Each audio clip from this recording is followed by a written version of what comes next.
ఇప్పటిదాకా ప్రపంచంలో ఏ మూలకి వెళ్ళినా, ఏ ఎదో పని చేసినా కనబడేటటువంటోడు పాకిస్తానోడు. ఇప్పుడు ఆ పాకిస్తానోడికి తోడు, ఆ పాకిస్తాన్ సహవాస దోషం అనుకుంటా బంగ్లాదేశోళ్ళు దొరుకుతున్నారు.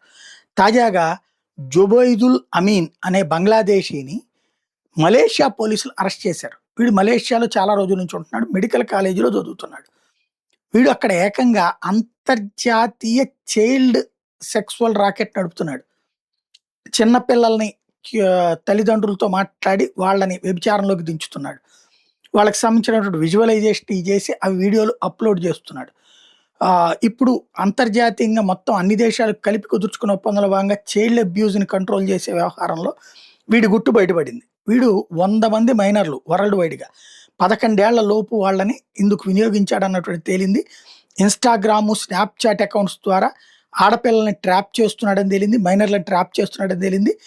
మలేషియా వీడి గురించి అడిగాక ఇప్పుడు బంగ్లాదేశ్ ప్రభుత్వం వాడిని అప్పగించింది. అమెరికా వీడిని పట్టుకుపోతుంది. 13 నేరారోపణలు వీడి మీద ఉన్నాయి ఇప్పుడు.